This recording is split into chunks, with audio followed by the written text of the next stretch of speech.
Hello everyone. तो कैसे हैं आप सब।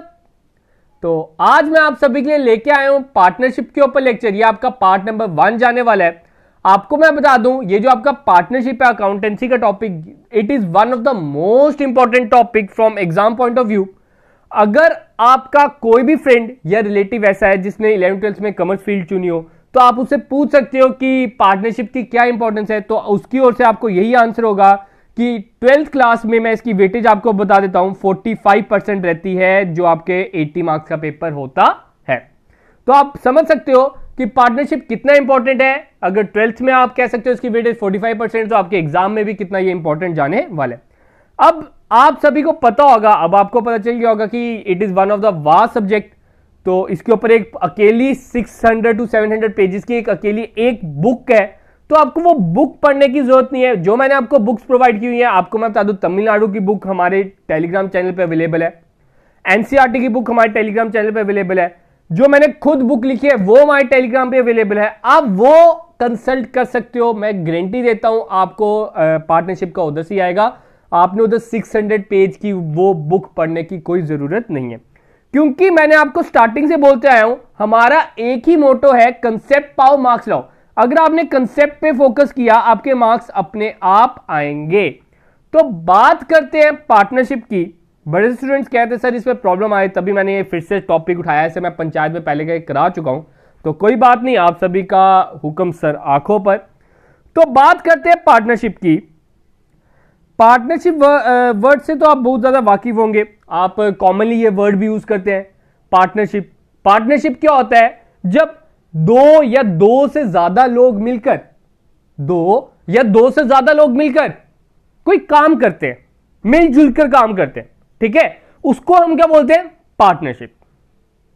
ठीक है, उसको हम क्या बोलते हैं? पार्टनरशिप। आप डेली लाइफ में मेरे हिसाब से ये वर्ड्स बड़ी बार यूज करते हो। अब वो ही है पार्टनरशिप, लेकिन हमने इसे पढ़ना है बिजनेस पॉइंट ऑफ व्यू से। वो तो आप बचपने में या ऐसे मजाक मजाक में पार्टनरशिप पढ़ लेते हो। अब उसके जो रूल्स हैं, पार्टनरशिप की कैसे जाती है, बनाई कैसे जाती है, उसको कौन सा लॉ फॉलो करता है, उसके बारे में हम डिस्कस करेंगे। तो बात करते हैं सबसे पहले पार्टनरशिप है क्या। आपने जो मेन चीज याद रखनी है, that according to section 4 of Indian Partnership Act 1932, कौन सा आपने याद रखना है? 1932 के तहत इंडियन पार्टनरशिप एक्ट 1932। मतलब कि आपका पहला एमसीक्यू उधर से ही बन गया कि पार्टनरशिप एक्ट कौन सी ईयर में पास हुआ था? 1932। पार्टनरशिप को कौन सा एक्ट गवर्न करता है? तो वो उसका आंसर क्या होगा सर? Indian Partnership Act 1932। अब उसने एक डेफिनेशन दी पार्टनरशिप पे, तो ये आपके मैंने रेड पॉइंट पे लिखे, मोस्ट इंपॉर्टेंट है, आपने इसे पता होना चाहिए। That partnership is the relation between two or more persons who have agreed to share the profit of a business carried on by all or any of them acting for all. तो इसमें क्या कह रहा है? वो कह रहा है पार्टनरशिप वो रिलेशन है दो या दो से ज्यादा लोगों में। ठीक है, पार्टनरशिप वो रिश्ता है, रिलेशन है दो या दो से ज्यादा लोगों में जिन्होंने ठान लिया है, हां भाई हम प्रॉफिट शेयर करेंगे। अब ये जो लाइन है ना, carried on by all or any of them acting for all, इसका मतलब है उन्होंने ठान तो लिया है कि हां हम बिजनेस करेंगे मिलजुल कर और प्रॉफिट बांटेंगे अपने आप में। लेकिन लास्ट लाइन कहती है जरूरी नहीं है कि काम सारे के सारे करें, कोई एक भी कर सकता है। मतलब कि carried on by all or any of them acting for all, कोई अकेला इंसान भी काम कर सकता है। हो सकता है कि पैसा सभी लगाए, बाकी के पास टाइम नहीं है, उनके पास पैसा है। इनके बारे में हम पूरा डिटेल में एक मैं वीडियो लेके आऊंगा टाइप्स ऑफ पार्टनर पे, उस पर हम डिटेल में मैं आपको बताऊंगा। तो आपने ये याद रखना है, ये जो पार्टनरशिप बिजनेस है ये सभी भी ऑपरेट कर सकते हैं, सभी मिलजुल कर भी ऑपरेट कर सकते हैं, और कोई एक अकेला इंसान भी ऑपरेट कर सकता है। ठीक है, तो आपसे इधर पूछा जाएगा कौन सी सेक्शन के तहत ये डेफिनेशन दी गई है, तो आपको आंसर होना चाहिए सर सेक्शन नंबर 4। ठीक है, इधर तक इसका एमसीक्यू यही बनता है, इतने इसके रिलेटेड जितना भी मैंने बताया और एमसीक्यू नहीं बनेगा। अब बात आती है कुछ की पॉइंट्स। हमने ये डेफिनेशन पढ़ ली, persons who have entered into partnership are individually known as partner। आपने याद रखना है जो लोग हैं, जो पर्सन है उसमें, उनको अगर अकेला अकेला पकड़ा जाए तो उन्हें हम बोलेंगे पार्टनर्स। मतलब कि मैं एग्जांपल लेता हूं, हमारे पास 4 पार्टनर है, एक का नाम है मिस्टर ए, दूसरे का नाम है मिस्टर बी, तीसरे का नाम है मिस्टर सी, चौथे का नाम है मिस्टर डी। ये 4 पार्टनर है। अब इन चारों को अगर मैं अकेले अकेले बात करूं, इसको मैं क्या बोलूंगा, इसे पार्टनर ए, इसको पार्टनर बी, इसको partner C and this one partner D. अगर मैं कलेक्टिवली बात करूं, कलेक्टिवली मतलब इकट्ठे, जब ये चारों मुझे इकट्ठे दिखेंगे, मैं कहूंगा हां जनाब फर्म आ रही है। अगर ये कलेक्टिवली इनकी बात की जाए एबीसीडी की, हम इन्हें बोलेंगे फर्म है, ठीक है। अगर अकेले अकेले की बात की जाए, इनका अलग, हम इन्हें बोलेंगे पार्टनर है, ठीक है। इतना क्लियर है। अब अगला पॉइंट मैंने बोला है, the name under which the business of a firm is carried on is called firm name. मैंने आपको 4 पार्टनर बोले, A B C D. For example इन्होंने पार्टनरशिप स्टार्ट की और उन्होंने अपनी बिजनेस को नाम दिया टाटा लिमिटेड, ठीक है। तो इसको हम क्या बोलेंगे, फर्म का नेम, ठीक है। The name under which the business is carried on is known as firm name. आगे मैंने आपको बता दिया govern by Indian Partnership Act 1932। अब आगे जो मेन चीज आपने याद रखनी है, ध्यान से पढ़ना ये वाला point, according to new partners Companies Act 2013। देखो इधर ध्यान से पढ़ना, कंपनीज एक्ट है, पार्टनरशिप एक्ट नहीं। पार्टनरशिप एक्ट बेचारा बड़ा भूसा सा हो गया, 1932 के बाद कुछ अमेंडमेंट्स ही नहीं हुई उसमें। उसमें जो भी अमेंडमेंट्स लाया कंपनी एक्ट ले आई, ठीक है। अमेंडमेंट्स मतलब चेंजेस। तो 2013 के कंपनी एक्ट के तहत वो कहता है maximum number of partner should be not more than 100 से ज्यादा नहीं होने चाहिए। And as per the previous act, और एक कंपनीज एक्ट का 2013 से पहले भी एक एक्ट था, दैट इज 1956। उसके तहत पार्टनरशिप कहती थी आपके 10 मेंबर होने चाहिए या 20 होने चाहिए। 10 किसके केस में, बैंकिंग के केस में, 20 किसके केस में, बैंकिंग को छोड़ के बाकी सब। फिर से एक बार मैं इस लाइन को दोहराता हूं। इस एक्ट हुआ क्या, जो हमारा 1932 पार्टनरशिप एक्ट है, उसके ऊपर उसमें कोई चेंजेस ही नहीं लाएगी। पार्टनरशिप में चेंजेस लाने वाला अब क्या हो गया, कंपनीज एक्ट 2013 ला रहा है। 2013 की कंपनीज एक्ट ने बोला आपके मैक्सिमम नंबर ऑफ पार्टनर्स होने चाहिए 100 in case of partnership. And as per the previous act 1956, अगर बात करें 1956 की, वो कहता था अगर आपका बैंकिंग बिजनेस है पार्टनरशिप में, देखो बैंक भी एक बिजनेस है, याद रखना, ये मत सोचना कि वो हाँ गवर्नमेंट के इंस्टीट्यूट है। प्राइवेट बैंक्स होते हैं आजकल, मैक्सिमम आजकल प्राइवेट बैंक्स ही हैं, तो वो भी एक बिजनेस ही है। अगर आप बैंकिंग का बिजनेस कर रहे हो तो आपके 10 पार्टनर होने चाहिए मैक्सिमम, अकॉर्डिंग टू 1956। अगर आप दूसरा कोई और बिजनेस कर रहे हो बैंक को छोड़कर, तो आपके 20 हो सकते हैं, ठीक है। इतना आपने याद रखना। तो अब आगे बढ़ते हैं, फीचर्स ऑफ पार्टनरशिप। होप की पार्टनरशिप क्लियर हो गया होगा, कोई मुश्किल नहीं है, जितना मैंने बताया बड़ा इजी है।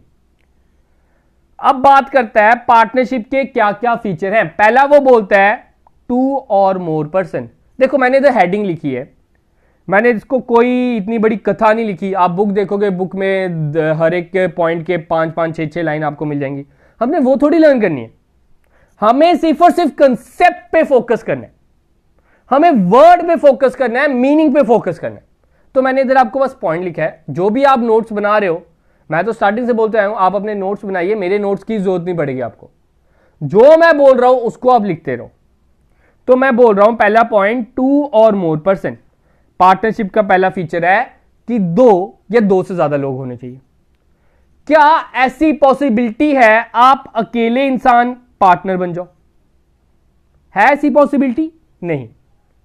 मिनिमम आपको 2 लोग चाहिए। पहला एमसीक्यू इधर से भी आता है, मिनिमम पर्सन कितने चाहिए? 2। ये तो कॉमन सेंस की बात है, अकेला इंसान तो बना नहीं सकता। पार्टनरशिप अगर आपने करनी है तो मिनिमम आपको 2 इंसान चाहिए। या 2 से ज्यादा हो सकते हैं, वो मैंने आपको ऊपर क्राइटेरिया बता दिया। सेकंड पॉइंट बोलता है उनके बीच में एग्रीमेंट होना चाहिए। एग्रीमेंट के बारे में अभी आगे पूरा पढ़ना है, घबराओ मत, ठीक है। एग्रीमेंट वर्ड आप जानते हो इतना, तो इतना बताने की जरूरत नहीं है, अभी आगे पढ़ना है, नीचे टॉपिक आ रहा है। थर्ड बोलता है that it should be a legal business and profit motive. Partnership जो है एक लीगल बिजनेस होना चाहिए। अगर आप इलीगल बिजनेस कर रहे हो, हीरोइन गांजे का, तो वो पार्टनरशिप नहीं खिलाएगी, ठीक है। इलीगल बिजनेस आपका पार्टनरशिप नहीं खिलाएगी। और आपका प्रॉफिट मोटिव उधर होना चाहिए। मतलब कि अगर आपका प्रॉफिट मोटिव नहीं है, आप एक एनजीओ चला रहे हो, not profit organisation, NPO non profit organisation, या एनजीओ चला रहे हो जिसमें आप प्रॉफिट नहीं कमा रहे हो, तो वो आपकी पार्टनरशिप नहीं खिलाएगी, वो बिजनेस ही नहीं खिलाता, पहली बात है, ठीक है। अगला वो बोलता है शेयरिंग ऑफ प्रॉफिट। अब पार्टनरशिप का मेन मकसद ही क्या है? लोग जोड़ो और प्रॉफिट को बांटो। हमने अभी तक जो पढ़ा, हमने पहले क्या पढ़ा सर? आपने पढ़ाया था ट्रेडिंग अकाउंट, ट्रेडिंग के बाद प्रॉफिट एंड लॉस अकाउंट, उसमें बैलेंस शीट। वो जो हमने पढ़ी ना, वो हमने पढ़ी as a sole proprietor. Sole proprietor मतलब सिंगल ओनर, ठीक है। वो हमने पढ़ी एज ए सिंगल ओनर। जब आप अकेले इकलौते कमाने वाले हो, इकलौते ओनर हो, इकलौते मालिक हो, तब आपने कैसे अकाउंटिंग करनी है। अब हमने सीखना है अगर ओनर 2 से ज्यादा है, 2 या 2 से ज्यादा है। जब ओनर 2 है तो प्रॉफिट तो ऑब्वियस ही बात है ना, बंटेगा। प्रॉफिट किसका है? ओनर का है। हम क्या करते थे उसमें ट्रेडिंग अकाउंट में, बैलेंस शीट में, सॉरी, प्रॉफिट क्या करते थे? बैलेंस शीट में ऐड कर देते थे। लेकिन इसमें जो प्रॉफिट है हमने सभी लोगों को बांट देना है, जो लेने वाले हैं, जो जो पार्टनर है, ठीक है। आगे बोलता है business carried on by all or any of them acting for all.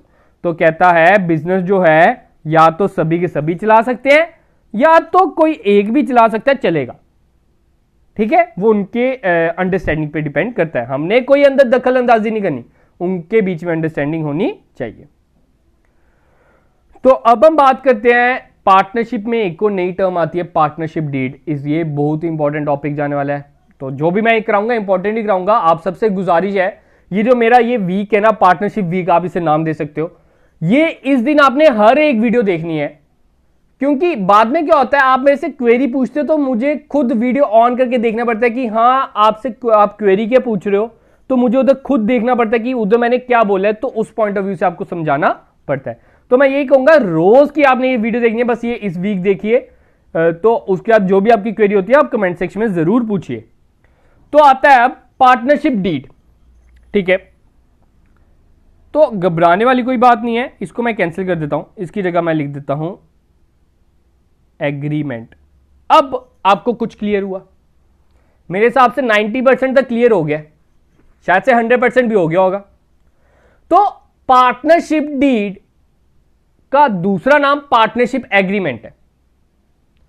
अब क्या होता है, ये तो नहीं है आपका मन किया पार्टनरशिप करनी है, आजा भाई आज से हम पार्टनरशिप करते हैं, मैं और तू पार्टनर्स बन जाते हैं, ठीक है। ऐसा कुछ नहीं है। अगर आपने पार्टनरशिप करना चाहते हो सही ढंग से, तो आपको क्या करना पड़ेगा, अपने में एक एग्रीमेंट लाना पड़ेगा, ठीक है। तो बात करते हैं, तो मैंने क्या लिखा है, since partnership is the agreement is the outcome of agreement, it is essential that there must be some terms and conditions agreed upon by the all partners। आपको आजकल पता है, आजकल अपने सगे भी आप कह सकते हो, आपके जो फैमिली मेंबर्स भी है वो भी सगे नहीं होते। तो ये सजेस्टिबल होता है कि आप अपने बीच में जो भी आप पार्टनरशिप कर रहे हो, अपने दोस्त के साथ कर रहे हो या अपने किसी फैमिली मेंबर के साथ कर रहे हो या किसी आउटसाइडर के साथ कर रहे हो, तो आप अपने बीच में एक एग्रीमेंट जरूर कर लें, ताकि आने वाले टाइम में कोई प्रॉब्लम ना हो, आने वाले टाइम में कोई झगड़ा ना हो, ठीक है। सच टर्म्स एंड कंडीशन में बी ईदर रिटन और ओरल। अब वो क्यों चाहिए?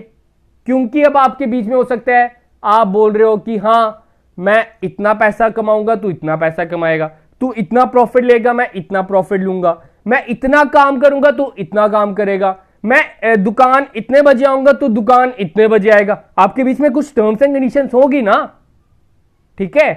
तो वही कहता है आपके बीच में अगर एग्रीमेंट होगा, आपके बीच में अगर टर्म्स एंड कंडीशंस होंगी तो आप एग्रीमेंट में जरूर लिखाएं उसे, और दोनों के साइन या दो जितने भी पार्टनर सभी के साइन जरूर कराएं और कोर्ट में उसकी स्टैंप जरूर करवाएं। अब क्या कहता है, लॉ कहता है कि पार्टनरशिप डीड आप करना चाहते हो नहीं करना चाहते हो ये आप पे डिपेंड है। तो उसने क्या किया, कंपल्सरी नहीं किया। इधर से एक एमसीक्यू बनता है, क्या लॉ ने पार्टनरशिप डीड कंपल्सरी रखा है कि नहीं रखा? तो आपका आंसर होना चाहिए no, it is not compulsory. अगर आप चाहते हो, आप बेवकूफी करना चाहते हो, तो आप अपने बीच में पार्टनरशिप डीड नहीं भी रख सकते हो। It all depends upon you. लेकिन उसके कॉन्सिक्वेंसेस, उसका इफेक्ट मैं आपको अभी आगे बताऊंगा। लेकिन अगर आप चाहते हो कि आपके बीच में आने वाले टाइम में कोई लड़ाई ना हो, कोई मिसअंडरस्टैंडिंग ना हो, it is suggestable to have a written agreement. आपको सजेस्ट किया जाता है, ये मेरी भी पर्सनल राय है, कि अपने बीच में आप एक रिटन एग्रीमेंट जरूर रखें। ओरल एग्रीमेंट नहीं रखें, ठीक है। ओरल एग्रीमेंट से क्या होगा, लड़ाई हो सकती है, मिसअंडरस्टैंडिंग हो सकती है, ठीक है। अब क्या होता है, आपको इधर एक और चीज याद रखनी है, that partnership deed is a written agreement among partners which contains the terms of agreement. It is also known as article of partnership. अब ये किस नाम से जाना जाता है, आर्टिकल्स ऑफ पार्टनरशिप। होप कि आपको पार्टनरशिप डीड के बारे में पता चल गया होगा कि जनाब होता क्या ये पार्टनरशिप डीड। पार्टनरशिप एग्रीमेंट ही होता है ये। आपके बीच में लड़ाई ना हो इसलिए सजेस्टेबल है कि आप अपने बीच में एग्रीमेंट जरूर कीजिए। मेरी ओर से भी पर्सनल राय यही है, ठीक है। इससे क्या होगा, अगर आपके बीच में कभी लड़ाई भी हो जाती है, आप क्या कर सकते हो, वो एग्रीमेंट लॉ में दिखा सकते हो, कोर्ट में दिखा सकते हो। कोर्ट आपकी बात सुनेगा, आपको बताएगा कि हां आपके बीच में अगर एग्रीमेंट हुआ है तो मैं आपका साथ दूंगा, ठीक है। कोर्ट क्या बोलेगा, आपके बीच में अगर एग्रीमेंट हुआ है तो मैं आपका साथ दूंगा। तो इसलिए आपको सजेस्टेबल है कि अपने बीच में एग्रीमेंट जरूर कराएं। तो वो बोलता है a partnership deed should contain the following point. नीचे मैंने कुछ आइटम्स डाली है, अराउंड 20 के अराउंड आइटम्स है। तो ये कुछ आइटम्स है जो आपके पार्टनरशिप डीड में जरूर होनी चाहिए। तो ये कॉमन सेंस की बात है, ठीक है। पहले आप खुद सोचे, अभी मैंने लिस्ट नीचे नहीं की, आपके पार्टनरशिप डीड में क्या होना चाहिए। आपके पार्टनरशिप डीड में पहले होना चाहिए पार्टनर के नाम, पार्टनर का एड्रेस भी होना चाहिए, फर्म का नेम होना चाहिए, the most important profit ratio होनी चाहिए। प्रॉफिट रेशियो आगे हमने पूरी डिटेल में पढ़ना है, बच्चों को जिससे डर लग रहा है कि कैसे निकालनी होती है रेशो, तो घबराओ मत, इसमें भी डर भगा दूंगा मैं। तो प्रॉफिट रेशियो क्या होगी, कौन कितना पैसा लेगा, कौन कितनी सैलरी लेगा, कौन कितनी कमीशन लेगा, कौन कितनी देर काम करेगा, कौन कितनी कैपिटल लगाएगा, कौन कितनी इंटरेस्ट ऑन ड्राइंग लेगा, कौन कितनी इंटरेस्ट ऑन कैपिटल लेगा। अभी कितनी एग्जांपल मैंने आपको दे दी। जो आपको रेलिवेंट लगता है आप उसे पार्टनरशिप डीड में घुसा सकते हो। तो नीचे मैंने कुछ आइटम्स लिखे, आप पढ़ सकते हो ये, ठीक है। मैक्सिमम आपको जो चीजें रेलिवेंट लगती है आप वो घुसा सकते हो। इसमें कोई लॉ नहीं है कि आपने ये घुसाना ही घुसाना है, लेकिन मोस्ट इंपॉर्टेंट आपका यही रहता है कि पार्टनर का नेम, पार्टनर का एड्रेस, पार्टनर कितनी कैपिटल आएगा, कितनी रेशियो आएगा, ये बेसिक है।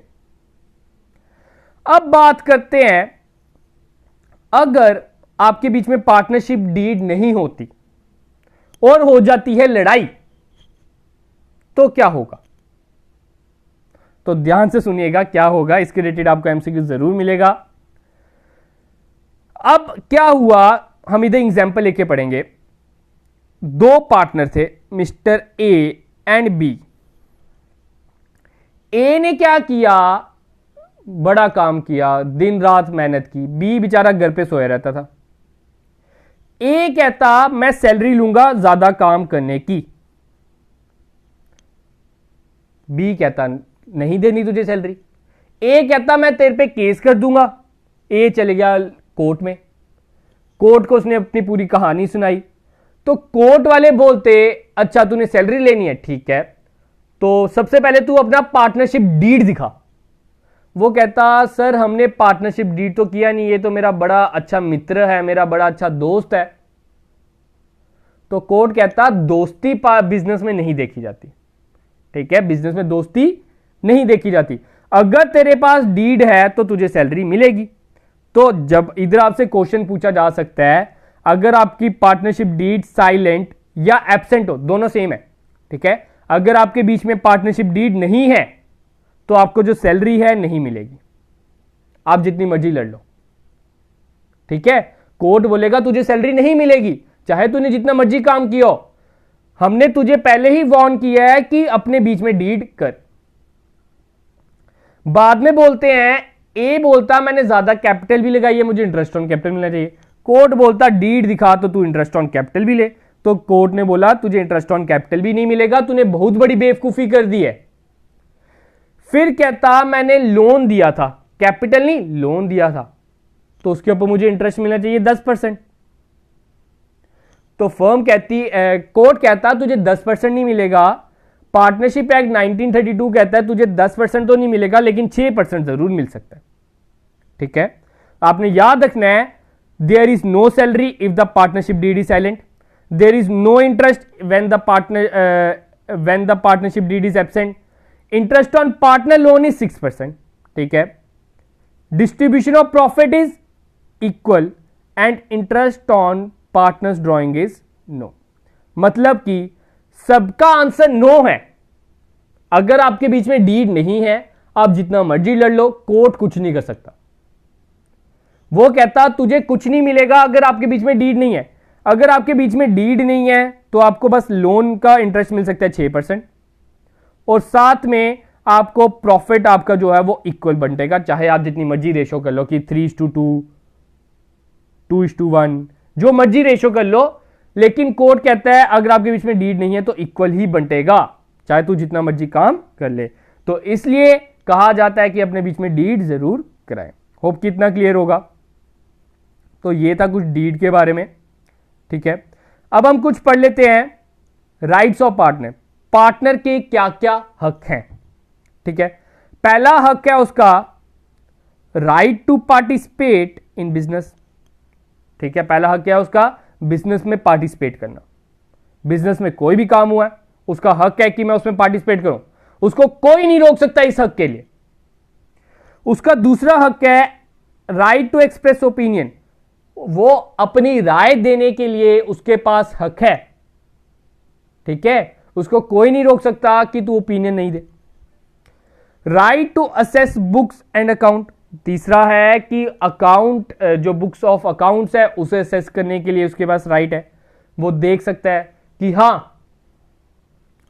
मुझे बुक दिखाई जाए कहां पे हमें लॉस हो रहा है, तूने कहीं घोटाला तो नहीं किया, तो उसके पास पूरा पूरा हक है कि वो बुक्स को देखे और अकाउंट्स को देखे। राइट टू शेयर प्रॉफिट, उसके पास पूरा हक है कि प्रॉफिट को बांटा जाए, वो आप पे डिपेंड है, पार्टनर्स पे डिपेंड है कि कैसे बांटा जाए। राइट टू इंडेमनीफाइड, इंडेमनीफाइड आप कह सकते हो कि उसको राइट है कि उससे पैसा कंपनसेट किया जाए। फॉर एग्जाम्पल उसने कोई पैसा खर्च किया, वो खर्चा बिजनेस का था लेकिन उसने अपनी पॉकेट से दिया, लेकिन मिस्टर ए ने अपनी पॉकेट से दिया, उसके पास हक है कि वो जो खर्चा हुआ है वो बिजनेस से वसूले, वो पार्टनर से वसूले, ठीक है। तो ये इसके कुछ राइट थे, आपसे उधर पूछा जा सकता है, उधर आपको एमसीक्यू आ सकता है, which of the following is not the right of partner. तो ये मैंने कुछ आपको राइट्स बता दिए हैं, तो उधर से आपने ऑप्शन चुन लेना है कौन सा उसका राइट नहीं है। वैसे तो मैक्सिमम सारे राइट हैं, उसके सारे हक हैं। जब वो ओनर है, ओनर के पास तो बिजनेस के लिए सारे हक हैं, तो उधर से आपका राइट है। तो ये था कुछ पार्टनरशिप डीड के बारे में, ये था कुछ पार्टनरशिप के बारे में। होप कि आपको सब कुछ क्लियर हो गया होगा।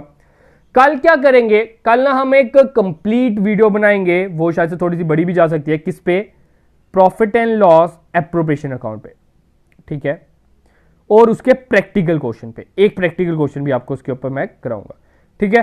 तो कल की वीडियो पूरी की पूरी profit and loss appropriation account पे रहेगी। ये आपका कुछ था basic and introduction to partnership, और साथ में कल की वीडियो में हम टाइप्स ऑफ पार्टनर्स भी जरूर पढ़ेंगे। तो गाइस ये आज का लेक्चर इतना ही था। होप कि आपको समझ आ गया होगा कि जो मैंने आपको पार्टनरशिप के बारे में समझाया आपको जो पता होना चाहिए पार्ट, ये आपको ना बेसिक इधर से ही आएगा। लास्ट टाइम क्वेश्चंस वैसे तो बेसिक ही आए हैं, लेकिन हम कोई रिस्क नहीं लेंगे। हम कोई पेपर सेट करने वाला मैं खुद नहीं हूं, पेपर सेट करने वाला और कोई है, इसलिए मेरी रिस्पॉन्सिबिलिटी बनती है कि आप तक सारी इंफॉर्मेशन पहुंचाई जाए। बस एग्जाम में जो मर्जी वो क्वेश्चन पूछ ले, आप उधर कहिए हाँ सर ने ये समझाया था, आ गया एग्जाम में, बहुत बढ़िया हुआ। ठीक है, तो मैं अपने पॉइंट ऑफ व्यू से, अपने एक्सपीरियंस से मैं आपको सब कुछ समझाऊंगा, सब कुछ कराऊंगा, आप घबराओ मत। तो ये मत सोचना कि ये पेपर में नहीं आ सकता, ये नहीं आ सकता। एग्जाम सेट करने वाले हम में से कोई लोग नहीं है, एग्जाम सेट करने वाला पता नहीं अभी कहां पे बैठा होगा। तो ये सोच के आप पढ़ा कीजिए। तो गाइस आज के लिए हम अपना लेक्चर इतने रखते हैं। होप कि आपको लेक्चर अच्छा लगा होगा। अगर अच्छा लगा तो लाइक बटन को जरूर दबाइएगा, दोस्तों के साथ जरूर शेयर कीजिएगा। आप जितने भी व्हाट्सएप ग्रुप पे हैं आप जरूर इस वीडियो को शेयर कीजिए, ताकि इससे क्या होता है, हमें मोटिवेशन मिलती है, हमें और अच्छे से अच्छा कंटेंट लाने की मदद मिलती है। और please like share and subscribe the channel. तो thank you guys, have a good day and enjoy your day guys.